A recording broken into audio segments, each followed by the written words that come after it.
Մենք խաղի մեջ չենք, մենք խաղը թելադրում ենք։ Ծրագիր էլ կա, գործողություններ էլ կան։ Ես մի բան չեմ ասել, որ չեմ արել։ Կյանքում չի եղել ինձ դեպք։ Մեթոդաբանությունը ուրիշ է մի քիչ էլ։ Թույլ տվեք, այս անգամ չսպասեք։ Միջոց դուք հիմա իր հեռանալու լուծումը տեսնում եք ընտրությունների մեջ։ Այս ձեռքի մեջ է հեռանալու լուծումը։ Այս ձեռքի։ Թիմերի մասն է, խմբերի մասն է, գործողություններ իրականացնող։ Ինչ գործողություն պիտի անեի։ Զանազան։ Ես չեմ կարող մանրամասներ խոսել, եթերում ինչ որ կարիք չկա։ Անկեղծ ես չեմ հասկանում։ Հետո կասեմ։ Իշխանություններին հեռացնել մինչև ընտրությունները հնարավոր է համարում, թե չէ։ Այո։ Շատ հանգիստ։ Կան գործիքներ։ Կան։ Ինչպես։ Շատ գործիքներ։ Ուղղակի աշխատանքի մեջ ենք։ Ռեպսիմե ջան, չենք։ Քայլ-քայլ գնում եք դրան։ Շատ արագ քայլերով ինձ թվում է։ Աստված տա որ այս ժամանակահատվածում ոչ բան չխանգարի դրան։ Բայց ինչ-որ բան խանգարեց այն, ինչի մասին Բագրատ Գալստանյանը եթերներում խոսել չէր կարող, քննչական կոմիտեն հրապարակեց։ Փորձագետները անցնող շաբաթվա ներքաղաքական զարգացումներին են արձագանքում։ Մենք դրել ենք բանի վրա, համոզենք, խարոզենք։ Երկու հոգու պատի տակ գնում ես, մի 15 հոգու դնում ես բանտը, սա գնում գնդակարում ես ինչու։ Գնդակարում ես ընտանիքին կոմպենսացիա ես տալի կյանքյան, իրանք էլ ուրախ կրում են։ Սա առաջին դեպքն է անկախ Հայաստանի պատմության մեջ, որ իշխանություն զավթելու նպատակի տակ թիրախավորվում են խաղաղ քաղաքացիներ։ Սա հիբրիդային հեղաշրջման փորձ էր, որտեղ կար եւ բռնություն, հա, եւ բռնության կոչ, եւ մարդկանց այսպես գումարով շահագրգռելու ծրագիր եւ տարատեսակ այսպես սաբոտաժի գործողություններ, գույքի վնասում, դեզինֆորմացիայի արշավներ։ Այսօր շփոթվել ենք։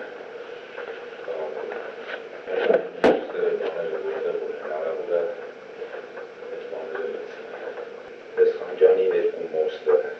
ակել է, որ մութա ոչ մի բան չի եղել։ Գալիս ամերիկյանները հետևի բանից շահատալի հետևի։ Ստեղծել տպավորություն, որ մարդիկ պաշտպանված չեն, ստեղծել տպավորություն, որ Հայաստանի Հանրապետությունը չի կարողանում, ես չեմ խոսում իշխանությունների մասին, Հայաստանի Հանրապետությունը չի կարողանում ապահովել իր քաղաքացիների անվտանգությունը նույնիսկ իրենց բակում, իրենց փողոցում, իրենց քաղաքում։ Այս բացահայտումը մեծապես փոխելու է Հայաստանի քաղաքական լանդշաֆտը։ Շատ մարդիկ, որոնք մինչ այս պահը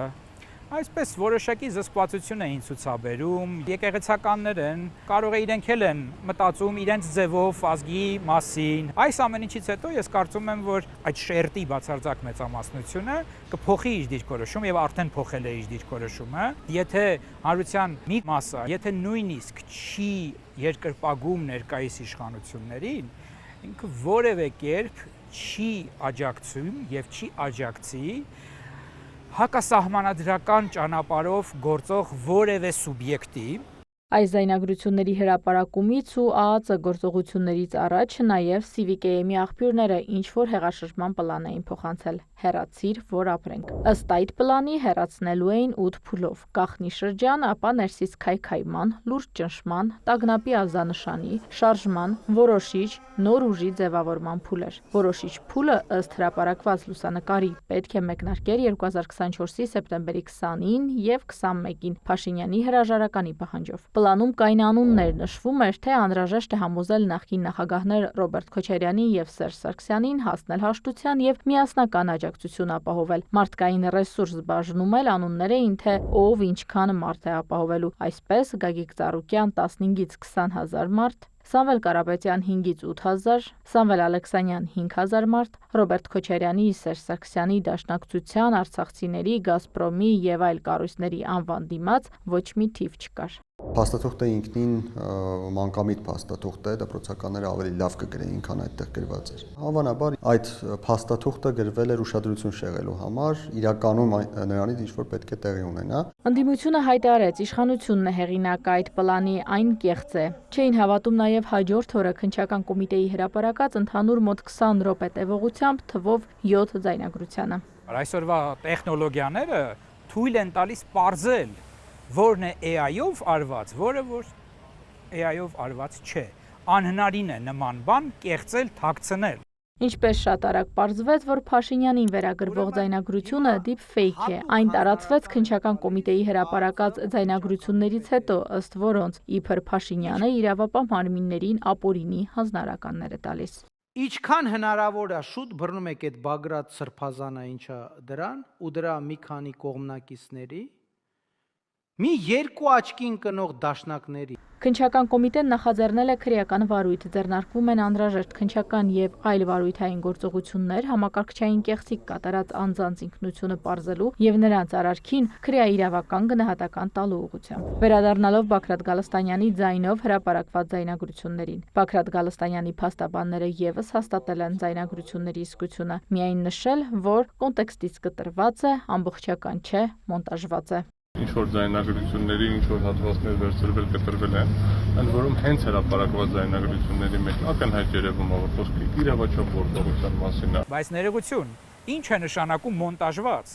Բայն մնացած խոսքերը Իսկ այդ խոսքերում կան բռնության գործողությունների նկարագրություններից մինչև վիրավորանքներ։ 30 մեքենայի ապա է սաներից 4 հատ մեծ փողոցը 4-ի վրա 10 մեքենա ապա է սարքեն 1000 մեքենաներ խցան առաջ կլինեն սալիտներ սյուների վրա կապելի ով լինեն ինտերնետի ցանցերի անջատումներ ոսանքների անջատումներ տրոլեյբուսի գծերի կործանումներ այն թեզն են առաջ քաշել, որ նպատակը արդարացնում է միջոցները։ Խոսույթում ազգը սիրելու, փրկելու նվիրական մղումը չկա, որ անգամ մոլորված ազգը մերն է, պետք է փրկենք, մի բան անենք, շեշտում են փորձագետները։ Անասուն ազգը, անասուն խորը անասուն ազգը, ամեն ինչում ուզում է լինի սեփականատեր եւ հիմնադիր։ Դա համար պետք է ասել ախպեր պրոցեսի համահիմնադիրը դու ես, այ քո ձայնը լսվել է։ Արտուրի ասած դա տեխնոլոգիա է, դա պետք է կիրառվի։ Բոլորը դիտարկում են, ինչ են զուտ։ Պետք է ոչինչ անել։ Պետք է կանել է, մեր գործողությունները։ Խփում են, ջահում են։ Տալսի մեջ մեկը ավտո կվարվի, մեկը խանութ կջարդի։ Հիմա իրենք պետք է կոնտրոլ անեն, չէ՞ կարող 15 ժամ թողեն, որ ավտոները վառվեն, փողոցները փակեն, տղերուկը լարերը քաշեն, թափեն գետին։ Չէ՞ կարող կոնտրոլից դուրս է նշանակում։ Նրա համար առաջնային դիրք դուրս գալու կամ ինչ որ բան ստանալու միակ հնարավորությունը դա ֆորս մաժորային իրավիճակների միջոցով ինչ որ բան փոխելն է։ Գալստանյանը այն օղակն էր, որը փաստացի օգտագործվում էր ավելի լուրջ քաղաքական ուժերի կողմից այդ դաշտում։ Ինքը որպես օղակ է դիտարկվել բոլոր նրանց կողմից, որոնք ունեցել են հեղաշրջում իրականացնելու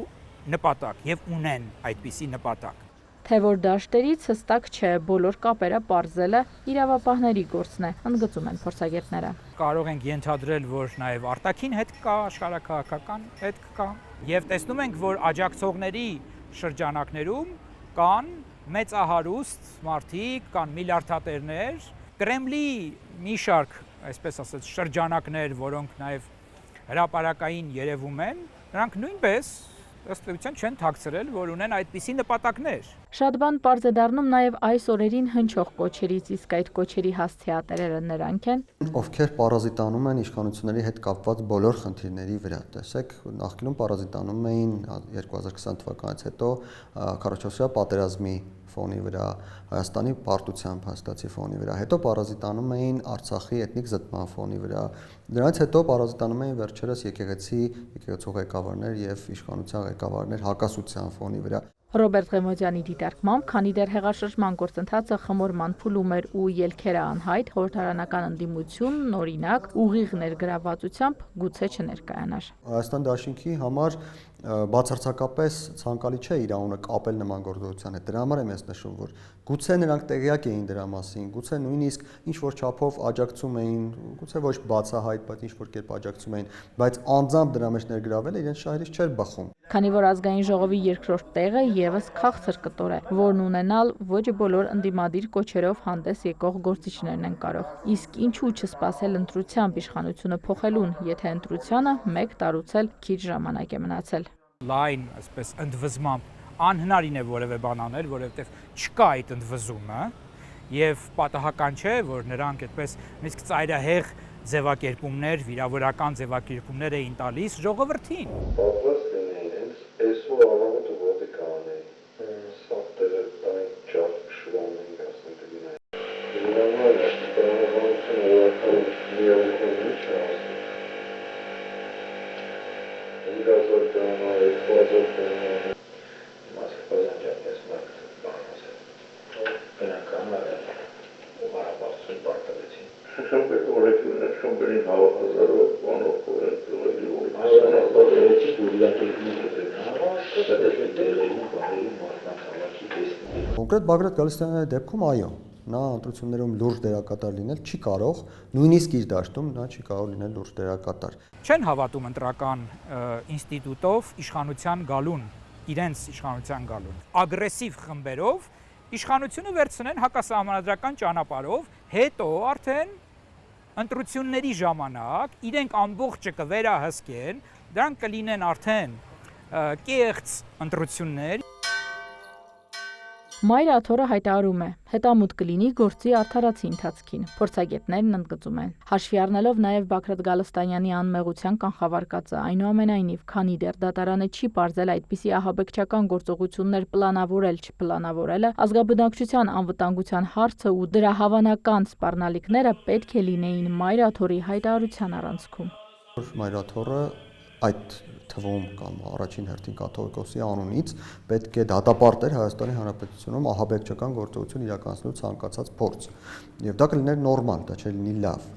Նույնիսկ նորմալը նրանք չեն անում։ Բագրատ Գալստանյանը մի առիթով նշել է, որ նա ինչ անում է Մայրաթորի օրհնությամբ։ Իհարկե կարող են ասել, թե Բագրատ Գալստանյանը ինքնագործունեություն է արել, այդպիսի բան չկա, բայց այդ դեպքում ապա ինչու կաթողիկոսը չի դատապարտում նրա մոտեցումները, նրա մտքերը, նրա խոսքերը։ Ասում եմ չբռնենք ամսի 4-ին, ես մեր խմբերին ասենք պատրաստվեն։ Ասենք նախապես զվանով կան ասենք պատրաստվեն։ Իսկ սրանք գալիս են Մայրաթոր, շիխում կամ գնանք Մայրաթոր, սրանց ընդեղ ջարդ են, քշել, կոտորեն։ Ու քշենք Երևան, խմբերին ասենք ժամը ես էջին պատրաստվեք, սա թագետ է։ Սա ըստ էության աջակցությունն է նման խոսույթի, բռնությամբ հարցեր լուծելու մեխանիզմներին աջակցություն է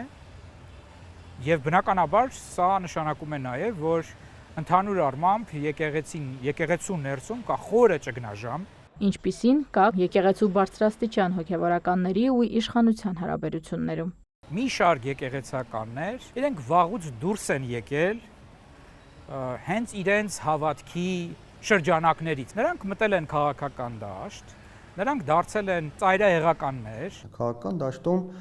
քաղաքական դերակատարները մեկը մյուսին հարվածում են։ Դա նորմալ է, քաղաքական գործընթացը այդպիսին է։ Հարվածում են մաքուր տեխնոլոգիաներով, կեղտոտ տեխնոլոգիաներով, անձնական դաշտ են մտնում, չեն մտնում, ամեն մեկը ըստ իր հնարավորությունների, ըստ իր արժեքների եւ այլն, բայց հարվածում են անպայման։ Եվ եթե դու այս դեպքում Մայրաթորը